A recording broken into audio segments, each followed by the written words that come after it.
మనం చర్చలోకి వెళ్దాం. చర్చలో పాల్గొంటున్నారు రాజకీయ విశ్లేషకులు, సీనియర్ జర్నలిస్ట్ ఆర్డి విల్సన్ గారు, బీజేపీ పార్టీ అధికార ప్రతినిధి. వారు మరి కాసేపట్లో జాయిన్ అవుతారు. అట్లాగే కాంగ్రెస్ పార్టీ అధికార ప్రతినిధి కసరగడ్డ నాగార్జున గారు స్టూడియోలో ఉన్నారు.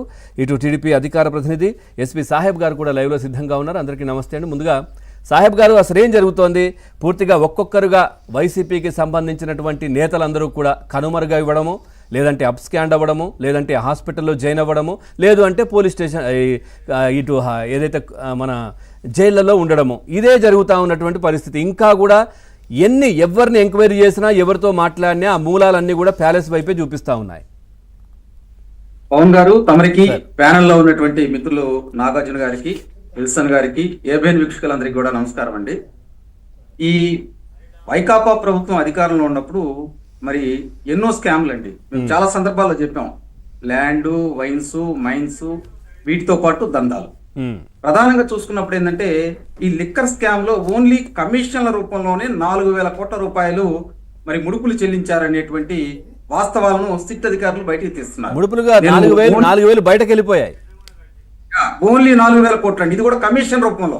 ఇంకా దందాలు వేరుగా ఉన్నాయి. దీంట్లో ఏంటంటే 3 రకాలైనటువంటి దందాలు ఉన్నాయండి. ఒకటి ట్రాన్స్పోర్ట్ లో, రెండోది అమ్మకాల్లో, మూడోది ఈ కమిషన్ల రూపంలో. అంటే దాదాపు ఇవన్నీ కలుపుకుంటే 30,000 కోట్ల రూపాయల పైచిలకే జరిగిందనే మాట ఈ రోజు సిట్ దర్యాప్తు అధికారులు కొంతమంది చెబుతున్నటువంటి వాస్తవాలు.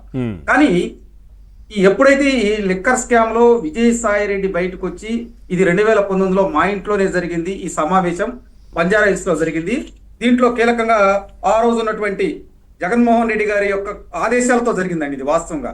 ఇక్కడ విజయసాయి రెడ్డి అన్న మాటలు గమనించాల్సినటువంటి అంశం. దీంట్లో ప్రధానంగా ఆ రోజు ఉన్నటువంటి ఎండి వాసుదేవరెడ్డి, తర్వాత ఈ అన్నిటికీ కూడా మార్కెటింగ్ ఆఫీసర్ గా వ్యవహరించినటువంటి సత్యప్రసాద్, సజ్జల శ్రీధర్ రెడ్డి, రాజ్ కసిరెడ్డి, వీరితో పాటు ఎంపీ మిథున్ రెడ్డి, వీళ్ళందరూ కూడా సమావేశం అయ్యి 2019 ముందర ఏ విధంగా పక్క రాష్ట్రాల్లో మద్యం అమ్మారు, వాళ్ళకి ఏ విధంగా ఆదాయం వచ్చింది, ఇప్పుడు మనం ప్రత్యేకంగా ఏంటంటే ప్రభుత్వమే మద్యం అమ్ముతుంది కాబట్టి మనం ఏ విధంగా వాటిలో ఉన్నటువంటి లొసుగులు ఏ విధంగా ఉన్నాయి, వాటి నుంచి ఏ విధంగా డబ్బులు మనం కాజేయాలి, ఏ విధంగా తీసుకోవాలనే విషయం మీద తర్జన పడి ఒక మ్యాప్ తయారు చేసుకున్నారు వాళ్ళు. దాంట్లో భాగంగానే ఏంటంటే ఎవరికి వాళ్ళు, ఇదిగో నువ్వు ఈ లిక్కర్ సిండికేట్ లో ఉన్నటువంటి భాగాల్లో నువ్వు ట్రాన్స్పోర్ట్ చూసుకో, నువ్వేమో షాపులు చూసుకో, మేమేమో డిస్టిలరీల దగ్గర నుంచి వాళ్ళు ఇచ్చేటువంటి బ్రాండ్స్ ఎక్కడెక్కడ ఏమేమి అమ్మకాలు జరగాలి వాటన్నిటికి సంబంధించినటువంటి మ్యాపింగ్ తయారు చేసుకున్నారండి. దాని తర్వాత కామ్గా ఎవరి పని వాళ్ళు ఇక్కడ మీరు చూడొచ్చు, లోకల్లో ఉన్నటువంటి వైకాపా పార్టీ ఎమ్మెల్యేలు ఎవరు కూడా లిక్కర్ స్కామ్ జోలికి రాలా. ఎవరైనా ఒకళ్ళు అలా మాట్లాడితే వాళ్ళ నోట్లు మూపించారు మిగతా వాళ్ళు. కాబట్టి ఈ దందా అనేది ఏంటంటే ఒక సిస్టమేటిక్ లింక్ టైప్ లో జరిగిందండి. మీరు హైదరాబాద్ లో రాజ్ కసిరెడ్డి అనేటువంటి అతను బంజారాస్ తన ఆఫీస్ నుంచి ఎప్పుడు ఏ బ్రాండ్స్ కొనాలి, ఆ బ్రాండ్స్ ని ఎక్కడెక్కడికి పంపించాలి, దానితో పాటు ఉద్యోగస్తులు ఎవరెవరిని తీసుకోవాలి, దాంతో ఈ అడ్మినిస్ట్రేషన్ మొత్తం రాజ్ కసిరెడ్డి చేశాడు.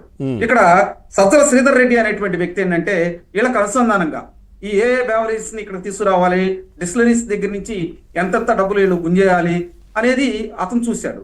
వీటన్నిటికీ సూత్రధారి పాత్రధారి వెనక ఉన్నటువంటి మిథున్ రెడ్డి ఎప్పటికప్పుడు జగన్మోహన్ రెడ్డి గారితో మాట్లాడుతూ అక్కడి నుంచి ఏ విధంగా ఈ డబ్బుని తాడేపల్లి ప్యాలెస్ కు పంపించాలనేది ఒక వ్యూహాత్మకంగా జరిగింది. దీంట్లో విజయసాయి రెడ్డి పాత్ర కూడా కీలకమైందండి. నేను ఎందుకు చెబుతున్నానంటే విజయసాయి రెడ్డి హైదరాబాద్ ఇంట్లో, విజయవాడ ఇంట్లో 2 దఫాలుగా జరిగిందని చెబుతున్నాడు. వాస్తవానికి కొన్ని పదుల సంఖ్యలో వీళ్ళ దగ్గర సమావేశాలు జరిగినాయి. దీంట్లో ప్రధానంగా ఏంటంటే కొంతమంది ఒకసారి అటెండ్ అయ్యేవాళ్ళు, కొంతమంది ఇంకోసారి అటెండ్ అయ్యేవాళ్ళు. దీంతో పాటు విస్తుపోయే నిజాలు ఏంటంటే బెవరేజెస్ కంపెనీకి సంబంధించినటువంటి ఎండీస్ కూడా దీంట్లో పాల్గొనేవాళ్ళు అంటండి. హైదరాబాద్ కావచ్చు, విజయవాడ కావచ్చు.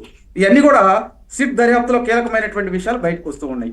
ప్రధానంగా చూసినప్పుడు ఏంటంటే ఈ సజ్జల శ్రీధర్ రెడ్డి అనేటువంటి వ్యక్తి ఈ ట్రాన్స్పోర్ట్ కు సంబంధించినటువంటి అమౌంట్ ను కానీ వీటన్నిటికీ సంబంధించినటువంటి అమౌంట్ తాడేపల్లి ప్యాలెస్ కు పంపించడం, దీంతో పాటు మిథున్ రెడ్డితో ఎప్పటికప్పుడు మరి సన్నిహిత సంబంధాలు కలిగి ఉండేవాళ్ళు.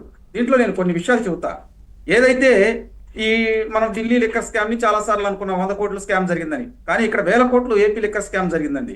దీంట్లో ప్రధానంగా ఏంటంటే ఈ రాజ్ కసిరెడ్డి, మిథున్ రెడ్డి, వీళ్ళతో పాటు సీఎంఓలో ఉన్నటువంటి ధనుంజయ రెడ్డి కూడా కీలకం అండి.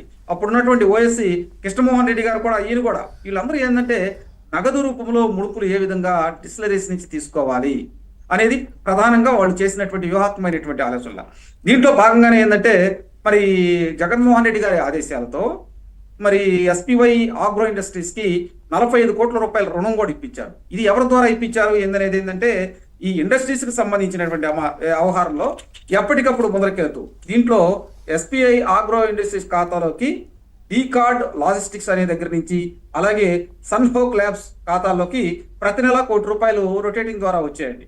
ఇక్కడ స్పష్టంగా నీకు A6 అయినటువంటి సజ్జల శ్రీధర్ రెడ్డి చెప్పినటువంటి అంశం దీన్నే మన రిమాండ్ రిపోర్ట్ లో కూడా మెన్షన్ చేశారు. దీంతో పాటు ట్రెండెంట్ కన్ఫర్మ్ ప్రైవేట్ లిమిటెడ్ అని వాళ్ళ దగ్గర 35 కోట్ల రూపాయలు, అలాగే శ్రీయాస్ ఇండస్ట్రీస్ లిమిటెడ్ నుంచి 10 కోట్ల రూపాయలు అరబిందో వాళ్ళ ఖాతాలోకి వేసి అక్కడి నుంచి ఈ 45 కోట్ల రూపాయలు ఎస్పీఐ ఆగ్రో ఇండస్ట్రీస్ కి మళ్ళీ ఇచ్చారు.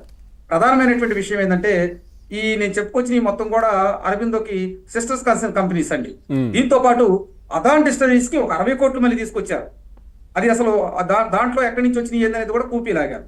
ఈ విధంగా వాళ్ళ ఇష్టం వచ్చినట్టు చేస్తూ ఈ సిండికేట్ లో ఉండేటువంటి మేనేజింగ్ డైరెక్టర్లు ఎవరైతే ఉంటారో వాళ్ళకి ప్రతి నెల రొటేటింగ్ ద్వారా ముడుపులు కోట్ల రూపాయల్లో వెళ్ళినాయండి. ఇవన్నీ చూస్తుంటే ఇది చాలా దందా. ఈ మొత్తం ఏంటంటే అడ్మినిస్ట్రేషన్ మొత్తం హైదరాబాద్ లో జరిగింది, వ్యాపారం మొత్తం ఆంధ్రప్రదేశ్ లో జరిగింది. ఆంధ్రప్రదేశ్ లో ఉన్నటువంటి కమిషన్లు ఎప్పటికప్పుడు ఏది రోజు క్లోజ్ అయిపోయిన తర్వాత ఇంత కమిషన్ వచ్చిందని చెప్పి తాడేపల్లి ప్యాలెస్ కి పంపించడం, పోయి మళ్ళీ ఆ డబ్బంతా అక్కడేమైనా పెట్టారా అంటే తెచ్చి మళ్ళీ ఇన్వెస్ట్మెంట్ అంతా ఇక్కడే పెట్టారు హైదరాబాద్ లో. హైదరాబాదే కాదండి విదేశాల్లో కూడా పెట్టారు. ముఖ్యంగా ఇక్కడ హాస్పిటల్స్ కావచ్చు, రియల్ ఎస్టేట్ కావచ్చు, సినిమాలు తీయడం కావచ్చు, ఇవన్నీ కూడా మళ్ళీ 2029కి పెట్టుబడి ఇదంతా. అవునండి. దీంతో పాటు మీరు ఆ రోజు ఎంపీ